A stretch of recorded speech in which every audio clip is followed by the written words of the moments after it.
मुजफ्फरनगर में शुक्रवार को एक अहम राजनीतिक हलचल देखने को मिली, जब अखिल भारतीय जाट महासभा के जिलाध्यक्ष ब्रजवीर सिंह के सुपुत्र कुलदीप सिंह ने अपने सैकड़ों समर्थकों के साथ आजाद समाज पार्टी की सदस्यता ग्रहण कर ली। लिंक रोड स्थित एक रेस्टोरेंट में आयोजित कार्यक्रम में कुलदीप सिंह का जोरदार स्वागत किया गया, जहां बड़ी संख्या में लोगों ने पार्टी से जुड़कर शक्ति प्रदर्शन भी किया। कार्यक्रम में मुख्य अतिथि के रूप में पहुंचे विनय रतन, जो भीम आर्मी के राष्ट्रीय अध्यक्ष है, ने कहा कि पार्टी का दायरा तेजी से बढ़ रहा है। उन्होंने जोर देते हुए कहा कि दलित, पिछड़े और वंचित समाज को उनका अधिकार दिलाने के लिए संगठन लगातार संघर्ष कर रहा है। उन्होंने भीमराव अंबेडकर के विचारों को याद करते हुए कहा कि उनके मिशन को कांसीराम ने आगे बढ़ाया और अब आजाद समाज पार्टी उसी रास्ते पर चलते हुए सामाजिक न्याय और समानता की लड़ाई लड़ रही है।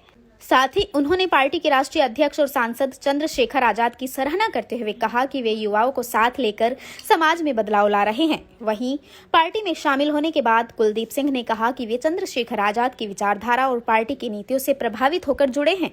उन्होंने भरोसा दिलाया कि वे पूरी निष्ठा के साथ पार्टी के निर्देशों का पालन करेंगे और समाज के कमजोर वर्गों की आवाज को बुलंद करने का काम करेंगे। आजाद समाज पार्टी का कारवा लगातार बढ़ रहा है और झोपड़ी खोपड़ी तक ये कारवा जा रहा है। व्यवस्था परिवर्तन के लिए बड़ी मजबूती से इस काम को किया जा रहा है। जितने भी साथीनाथ सदस्यता लिए उन सबका मेरी ओर से आभार है। महिला आरक्षण की बिल की बात कहेंगे तो उसके देखिए, भारतीय जनता पार्टी कभी महिलाओं के पक्ष पार्टी रही नहीं है। उनकी विचारधारा कभी भी नहीं रही है। ठीक, इस विचारधारा पे वो चलते हैं। वो टोटल पुरुष सत्तात्मक प्रणाली को फॉलो करते हैं। जब भारतीय जनता पार्टी जो है और दूसरे बिलों को रात को 12 बजे तक भी लड़कर ला सकती है, तो ऐसा इस बिल में क्या था कि इसको नहीं ला सकते थे, जिसमें पक्ष विपक्ष सब लोग तैयार थे। तो ये उनकी सोची समझी रणनीति है, चाल है। ठीक है, वो हम भारतीय को बड़ा धोखा करते हैं। क्या मांग करते हैं कि कितना आरक्षण मिलना चाहिए? देखिए, आरक्षण जिस रेशो में है फिलहाल उसी रेशो में मिलना चाहिए। महिलाओं को 50% आरक्षण मिलना चाहिए। आज यहाँ भारत में महिलाओं की दर पुरुषों से ज़्यादा है और उस 50% आरक्षण में भी schedule caste, schedule tribe, backward की महिलाओं के लिए अलग से आरक्षण की व्यवस्था होनी चाहिए। यही करनी पड़ेगी इनको। ये नहीं करेंगे तो हम लोग लड़ेंगे।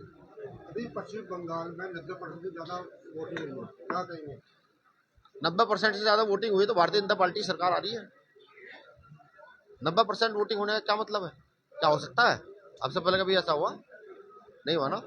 तो जाहिर सी बात है कि नंबर 2 का वोट हुआ है, या मशीन में गड़बड़ है, या फिर डंडे के दम पर वोट किया गया है। समझ रहे हैं? प्रधानमंत्री और अमित शाह जी भी रुक गए हैं वहीं पे।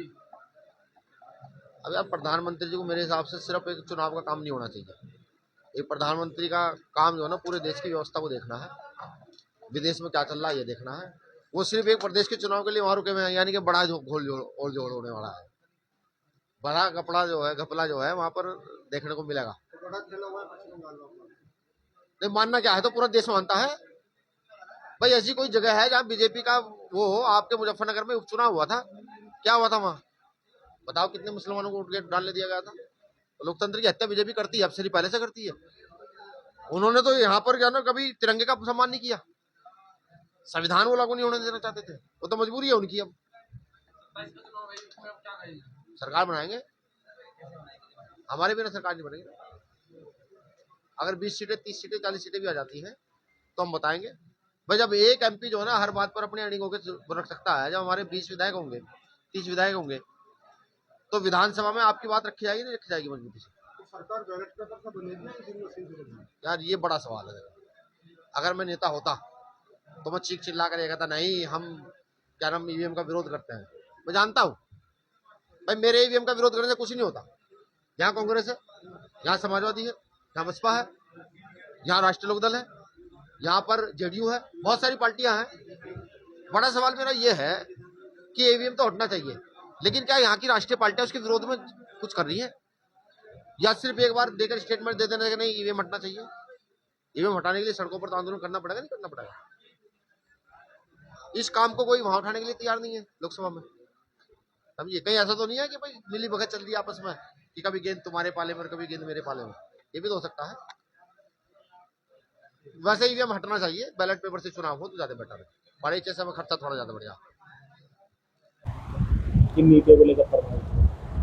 देखिए, आदरणीय भीम आर्मी राष्ट्रीय अध्यक्ष माननीय श्री विनय रतन जी साहब उनके संरक्षण में पार्टी की ज्वाइनिंग की गई है। बहुत ही संघर्ष से पार्टी चल रही है। मैंने करीब 1 साल से रोज देखता था और इन्हीं के संघर्षों को देखते हुए और माननीय श्री नगीना सांसद चंद्रशेखर आज़ाद जी की नीतियों को देखते हुए पार्टी की सदस्यता ली है और मेहनत करेंगे। पहले भी सदस्यता हमने और पार्टी में ली थी, तो उसमें बहुत पुराना संघर्ष हमारे पिताजी का रहा। 1995 में किसान कामगार पार्टी के युवा के जिलाध्यक्ष थे। उस टाइम तो, आज तो बहुत साधन से संपन्न है लोग, उस टाइम तो मोटरसाइकिल और साइकिलों पे लोग संघर्ष करते थे। तो इन्हीं नीतियों को देखते हुए हम शुरू से ही, हमारे दादा परदादा वो भी संघर्षों के जीवन में रहे हैं। अब अच्छा लगा देख के तो पार्टी की सदस्यता ली है, मेहनत करेंगे हम। 2027 का चुनाव है, क्या चुनाव लड़ेंगे?